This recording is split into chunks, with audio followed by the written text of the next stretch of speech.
Chapitre 11. L'immanence et les éléments historiques de l'expression. Deux problèmes se posent.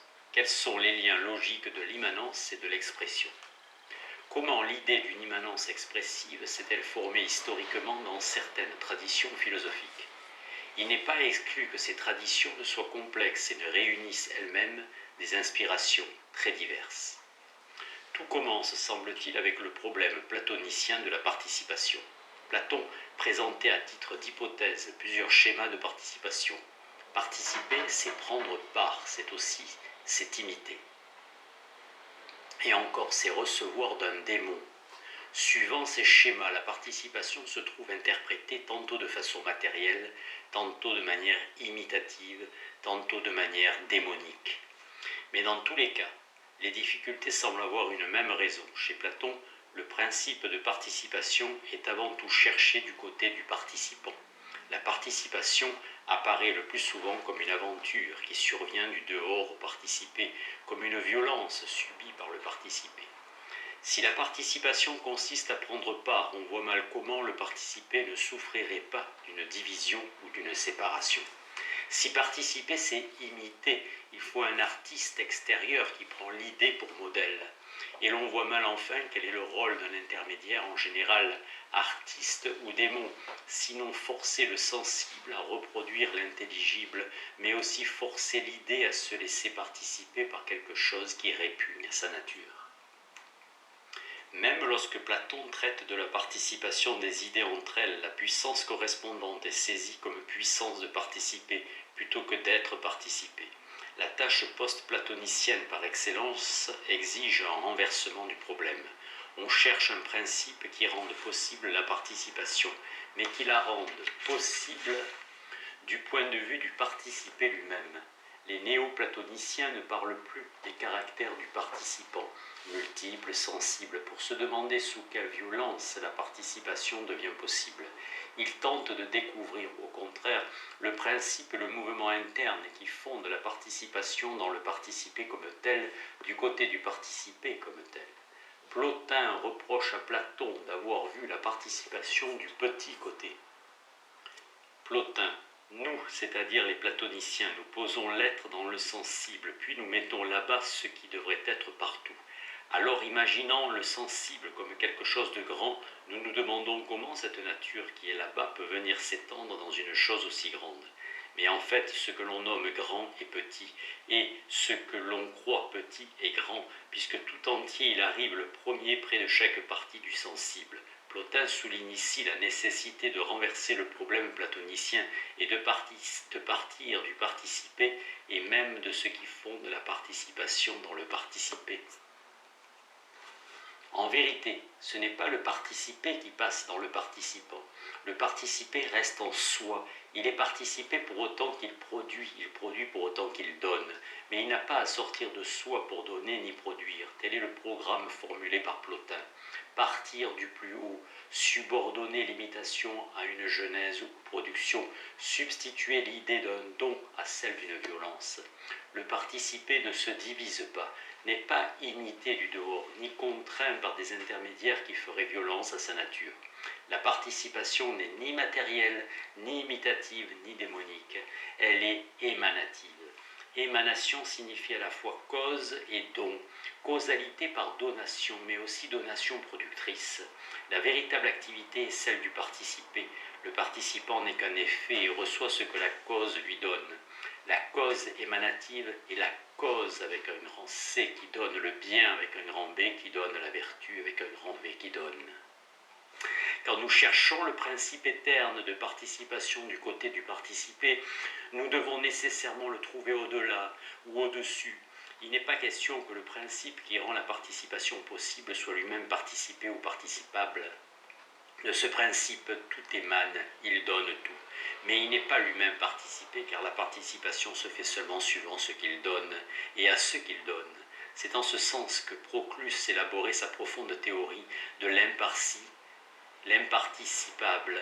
Il n'y a pas de participation que par un principe lui-même imparticipable, mais qui donne à participer. Et déjà Plotin montrait que l'un est nécessairement supérieur à ses dons, qu'il donne ce qu'il n'a pas ou qui n'est pas ce qu'il donne. La théorie de l'imparticipable du donateur et du don est constamment développée et approfondie par Proclus et par Damasius dans leurs commentaires du Parménide. L'émanation en général se présentera sous forme d'une triade, le donateur, ce qui est donné et ce qui reçoit. Participer, c'est toujours participer suivant ce qui est donné.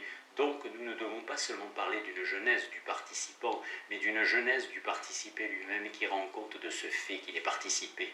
Double genèse du donné et de ce qu'il reçoit. L'effet que reçoit détermine son existence quand il possède pleinement ce qui lui est donné. Mais il ne le possède pleinement qu'en se retournant vers le donateur. Le donateur est supérieur à ses dons comme à ses produits, participable d'après ce qu'il donne, imparticipable en lui-même ou selon lui-même, et par là fondant la participation.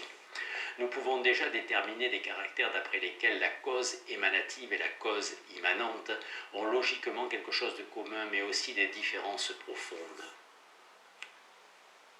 Leur caractère commun, c'est qu'elles ne sortent pas de soi, elles restent en soi pour produire. Quand Spinoza définit la cause immanente, il insiste sur cette définition qui fonde une certaine assimilation de l'immanence et de l'émanation. Le court traité définit la cause immanente comme agissant en elle-même. Par là, elle est semblable à une cause émanative, et Spinoza rapproche les deux dans son étude des catégories de la cause. Même dans l'éthique, il emploiera « effluere » pour indiquer la manière dont les modes suivent de la substance, et dans la lettre 43 à Ostenne, « omnia necessario ad ei natura emanare », Spinoza semble en retrait sur une distinction traditionnelle qu'il connaît bien. On dit que la cause immanente a une causalité qui se distingue de son existence, tandis que la causalité émanative ne se distingue pas de l'existence de la cause. Mais précisément, Spinoza ne peut pas accepter cette différence-là. Mais la différence porte sur la manière dont les deux causes produisent. Si la cause émanative reste en soi, l'effet produit n'est pas en elle et ne reste pas en elle. De l'un comme premier principe ou comme cause des causes, Plotin dit « c'est parce que rien n'est en lui que tout vient de lui ». Quand il rappelle que l'effet n'est jamais séparé de la cause, il pense à la continuité d'un flux et d'un rayonnement, non pas à l'inhérence actuelle d'un contenu. La cause émanative produit d'après ce qu'elle donne, mais elle est au-delà de ce qu'elle donne, si bien que l'effet sort de la cause, n'existe qu'en sortant de la cause, et ne détermine son existence qu'en se retournant vers la cause dont il est sorti. C'est pourquoi la détermination de l'existence de l'effet n'est pas séparable d'une conversion où la cause apparaît comme bien dans une perspective de finalité transcendante. Une cause est immanente, au contraire, quand l'effet lui-même est immané dans la cause au lieu d'en émaner. Ce qui définit la cause immanente, c'est que l'effet est en elle. Sans doute comme dans autre chose, mais est et reste en elle. L'effet ne reste pas moins dans la cause que la cause ne reste en elle-même. De ce point de vue, jamais la distinction d'essence entre la cause et l'effet ne sera interprétée comme une dégradation. Du point de vue de l'immanence, la distinction d'essence n'exclut pas mais implique une égalité d'être.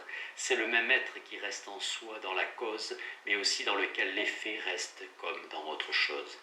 Plotin dit encore « l'un n'a rien de commun avec les choses qui viennent après lui ». Sans doute y a-t-il selon Plotin une forme commune à toute chose, mais c'est une forme de finalité, la forme du bien qui doit s'interpréter à un sens analogique. Car la cause émanative n'est pas seulement supérieure à l'effet, mais à ce qu'elle donne à l'effet. Mais pourquoi la cause première est-elle précisément l'un? Donnant l'être à tout ce qui est, elle est nécessairement au-delà de l'être ou de la substance. Ainsi, l'émanation dans son état pur n'est-elle pas séparable d'un système de l'un supérieur à l'être? La première hypothèse du Parménide domine tout le néo-platonisme. Pour Gilson, dans l'être et l'essence, dans une doctrine de l'être, l'inférieur n'est qu'en vertu de l'être du supérieur. Dans une doctrine de l'un, c'est au contraire un principe général que l'inférieur n'est qu'en vertu de ce que le supérieur n'est pas. En effet, le supérieur ne donne jamais ce qu'il n'a pas, puisque pour pouvoir donner cette chose, il faut qu'il soit au-dessus d'elle. Et l'émanation n'est pas davantage séparable d'une théorie négative, d'une théologie négative ou d'une méthode d'analogie qui respecte l'éminence du principe ou de la cause. Proclus montre que dans le cas de l'un lui-même, la négation est génératrice des affirmations qui s'appliquent à ce que l'un donne et à ce qu'il possède et à ce qui procède de l'un. Bien plus, à chaque stade de l'émanation, on doit reconnaître la présence d'un imparticipable dont les choses procèdent et auquel elles se convertissent. L'émanation sert donc de principe à un univers hiérarchisé. La différence des êtres en général y est conçue comme différence hiérarchique.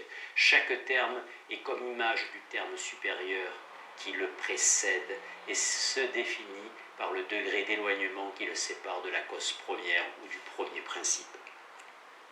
Entre la cause émanative et la cause immanente, une seconde différence apparaît donc. L'immanence implique pour son compte une pure ontologie, une théorie de l'être où l'un n'est que la propriété de la substance et de ce qui est. Et encore, l'immanence à l'état pur exige le principe d'une égalité de l'être ou la position d'un être égal. Non seulement l'être est égal en soi, mais l'être apparaît également présent dans tous les êtres. Et la cause également proche partout. Il n'y a pas de cause éloignée. Les êtres ne sont pas définis par leur rang dans une hiérarchie, ne sont pas plus ou moins éloignés de l'un, mais chacun dépend directement de Dieu, participant à l'égalité de l'être, recevant immédiatement tout ce qu'il peut en recevoir d'après l'aptitude de son essence, indépendamment de toute proximité et de tout éloignement.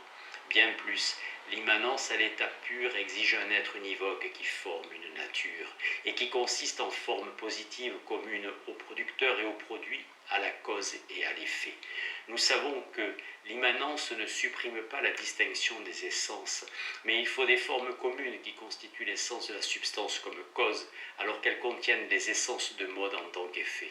C'est pourquoi la supériorité de la cause subsiste du point de vue de l'immanence, mais n'entraîne aucune éminence, c'est-à-dire aucune position d'un principe au-delà des formes qui sont elles-mêmes présentes dans les faits. L'immanence s'oppose à toute éminence de la cause, à toute théologie négative, à toute méthode d'analogie, à toute conception hiérarchique du monde. Tout est affirmation dans l'immanence. La cause est supérieure à l'effet, mais non pas supérieure à ce qu'elle donne à l'effet, ou plutôt elle ne donne rien à l'effet. La participation doit être pensée de manière entièrement positive, non pas à partir d'un don éminent, mais à partir d'une communauté formelle qui laisse subsister la distinction des essences. S'il y a tant de différences entre l'émanation et l'immanence, comment peut-on les assimiler historiquement, ne serait-ce que de façon partielle? C'est que dans le néoplatonisme lui-même et sous des influences stoïciennes, une cause véritablement immanente se joint en fait à la cause émanative. Déjà au niveau de l'un, la métaphore de la sphère et du rayonnement corrige singulièrement la stricte théorie de la hiérarchie, mais surtout la première émanation nous donne l'idée d'une cause immanente. De l'un émane l'intelligence ou l'être. Or, il n'y a pas seulement immanence mutuelle de l'être et de l'intelligence, mais l'intelligence contient toutes les intelligences et tous les intelligibles comme l'être contient tous les êtres et tous les genres d'êtres. Pleine des êtres qu'elle a engendrés, l'intelligence les engloutit en quelque sorte en les retenant en elle-même. Sans doute, de l'intelligence à son tour émane une nouvelle hypostase, mais l'intelligence n'agit ainsi comme cause émanative que dans la mesure où elle atteint son point de perfection, et elle l'atteint seulement comme cause immanente. L'être et l'intelligence sont encore l'un, mais l'un qui est et qui connaît, l'un de la seconde hypothèse du Parménide, un dans lequel le multiple est présent et qui lui-même est présent dans le multiple. Plotin montre que l'être est identique au nombre à l'état d'union, les êtres identiques au nombre à l'état de développement, c'est-à-dire au nombre expliqué. Pour Plotin, le terme exélitéen, expliqué, développé, a une grande importance, ainsi qu'à ses successeurs au niveau d'une théorie de l'être et de l'intelligence. Déjà chez Plotin, il y a une égalité de l'être qui se conjugue avec la suréminence de l'un. Plotin, une chose peut n'avoir pas moins d'être qu'une autre tout en ayant moins d'unité. Damascius pousse très loin la description de cet état de l'être, où le multiple est ramassé, concentré, compris dans l'un, mais aussi où l'un s'explique dans les plusieurs.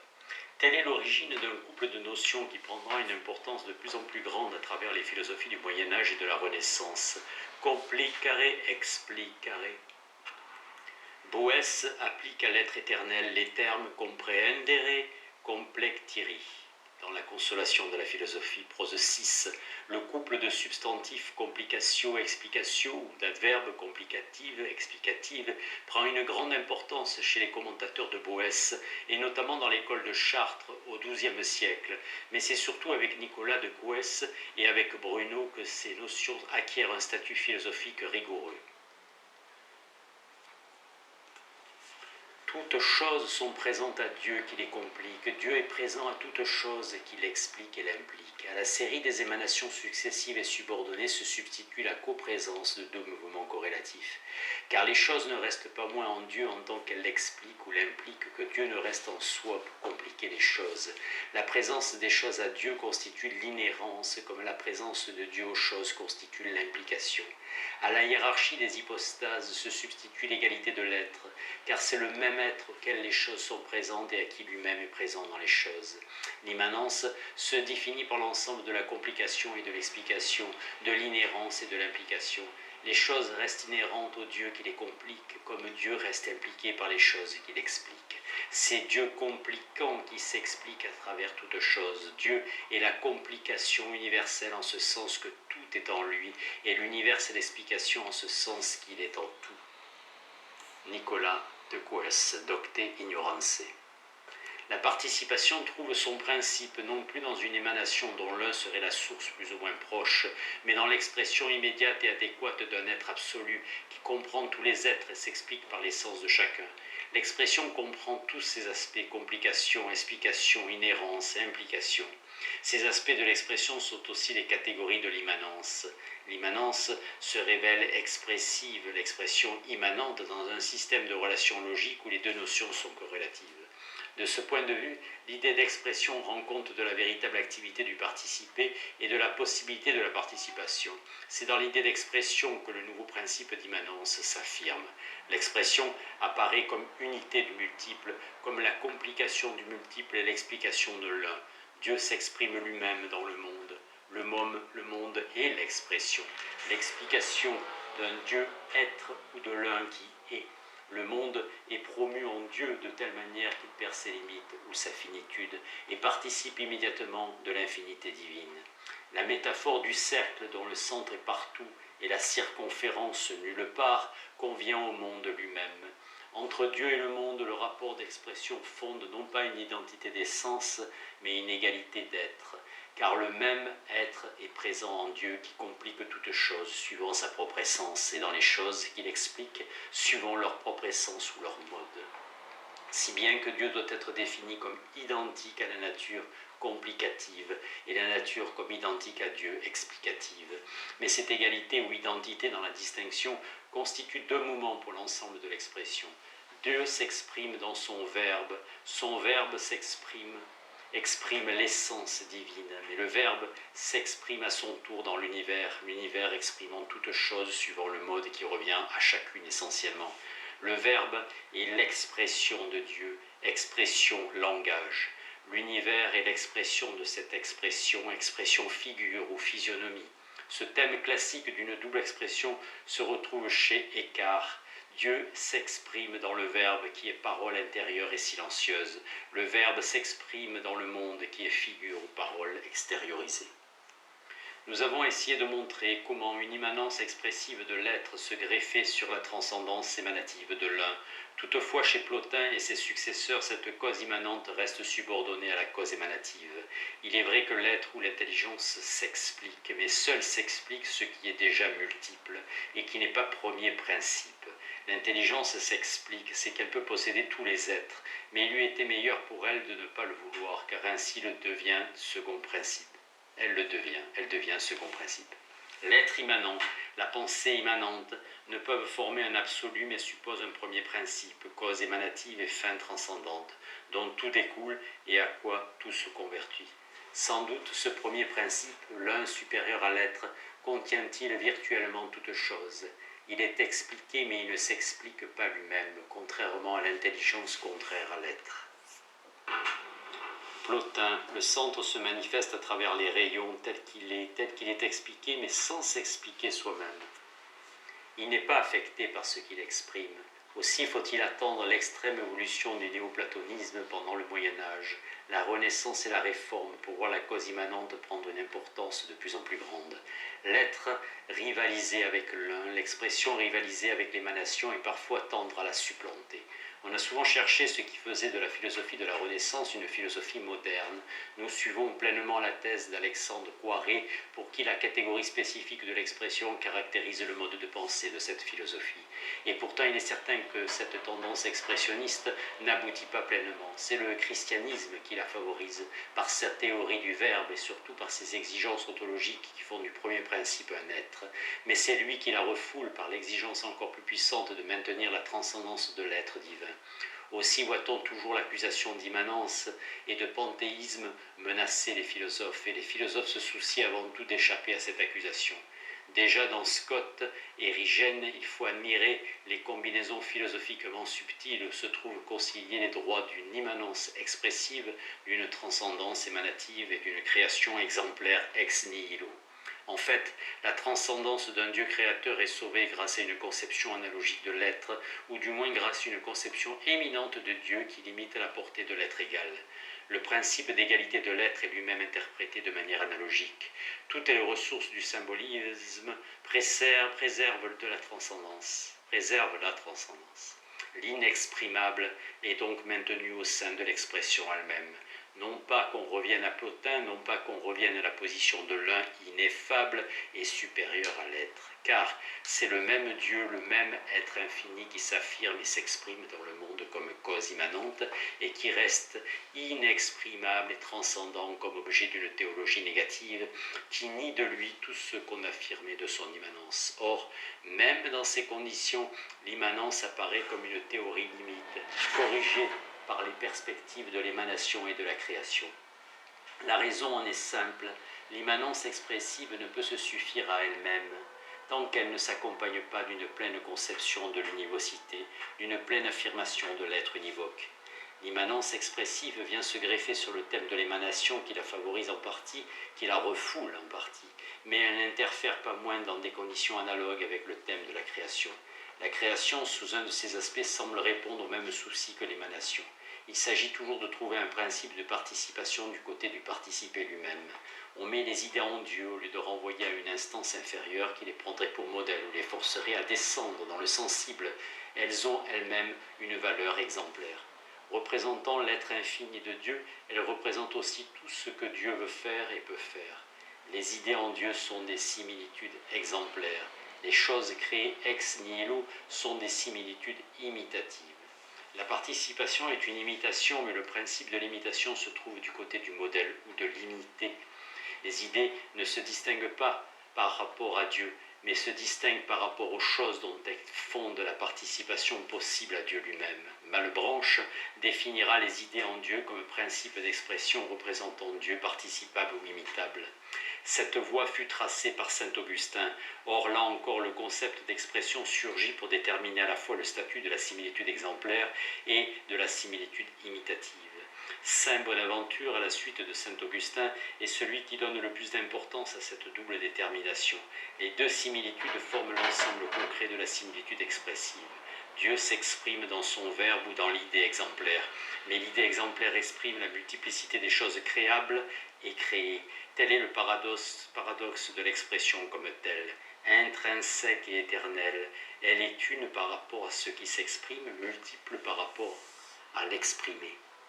Saint Bonaventure développe une triade de l'expression qui comprend la vérité qui s'exprime, la chose exprimée, l'expression même. In hac autem expressione est tria intelligere, silicet ipsam veritatem, ipsam expressionem et ipsam rem. L'expression est comme une radiation qui nous conduit de Dieu qui s'exprime aux choses exprimées, étant elle-même exprimante et non exprimée. Elle s'étend également à tout sans limitation, comme l'essence divine elle-même. Nous retrouvons un principe d'égalité d'après lequel saint Bonaventure nie toute hiérarchie entre les idées telles qu'elles sont en Dieu. En effet, la théorie d'une similitude expressive implique une certaine immanence. Les idées sont en Dieu, donc les choses sont en Dieu d'après leur similitude exemplaire. Mais ne faut-il pas encore que les choses elles-mêmes soient en Dieu comme imitation? N'y a-t-il pas une certaine inhérence de la copie au modèle. C'est en ce sens que Nicolas de Queues remarque « Il faut bien que l'image soit contenue dans son modèle, sans quoi elle ne serait pas véritablement image. Le modèle, par conséquent, est dans toutes les images, et en lui sont toutes les images. Ainsi, aucune image n'est ni plus ni moins que le modèle. Et c'est pourquoi toutes les images sont images d'un unique modèle. »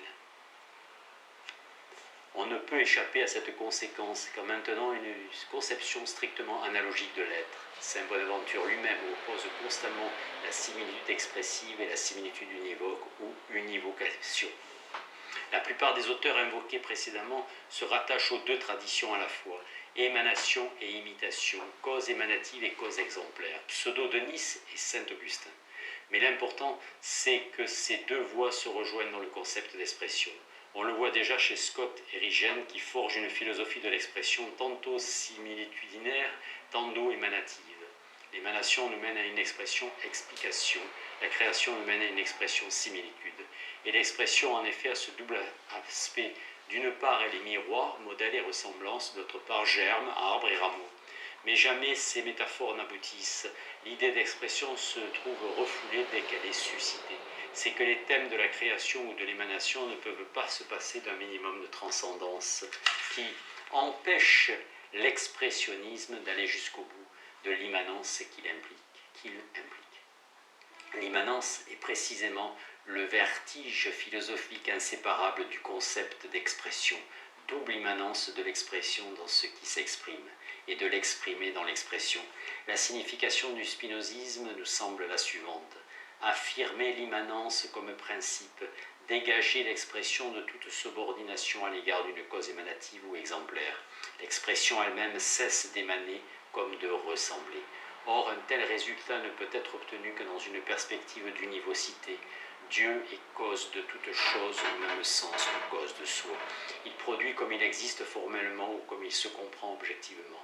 Il produit donc les choses dans les formes mêmes qui constituent sa propre essence et idée dans l'idée de sa propre essence.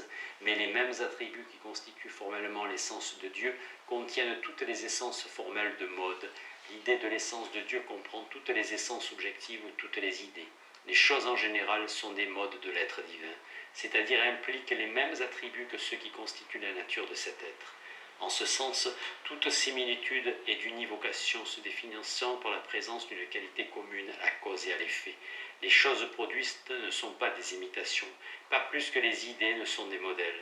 Même l'idée de Dieu n'a rien d'exemplaire, étant elle-même produite dans son être formel. Inversement, les idées n'imitent pas les choses. Dans leur être formel, elles suivent de l'attribut pensé. Et si elles sont représentatives, c'est seulement dans la mesure où elles participent à une puissance absolue de pensée qui par elle-même est égale à la puissance absolue de produire ou d'agir. Ainsi, toute similitude imitative ou exemplaire est exclue du rapport expressif. Dieu s'exprime dans les formes qui constituent son essence, comme dans l'idée qui réfléchit cette essence. L'expression se dit à la fois de l'être et du connaître, mais seul l'être univoque, seule la connaissance univoque est expressive.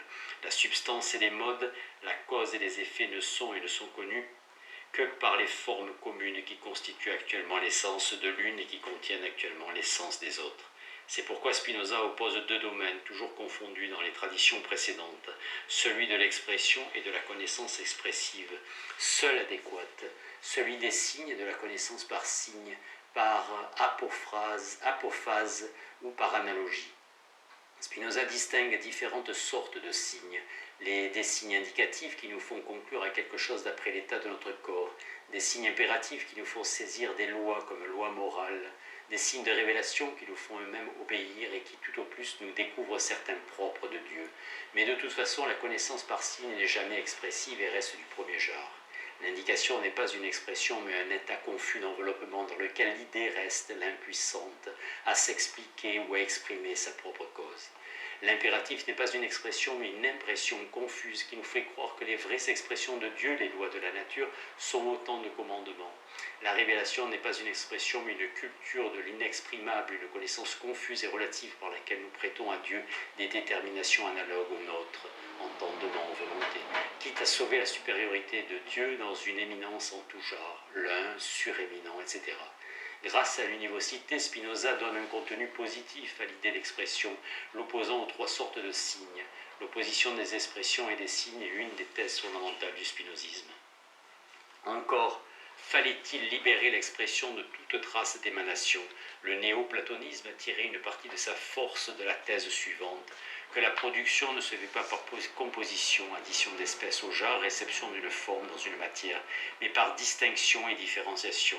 Mais le néo-platonisme se trouvait pris dans des exigences diverses.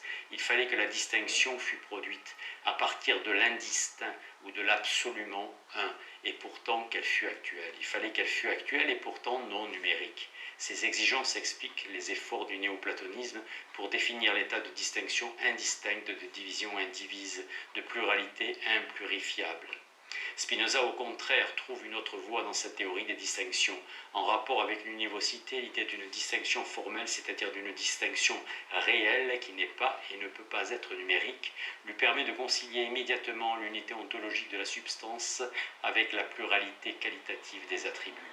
Loin d'émaner une unité éminente, les attributs réellement distincts constituent l'essence de la substance absolument une. La substance n'est pas comme l'un dont procéderait une distinction paradoxale. Les attributs ne sont pas des émanations.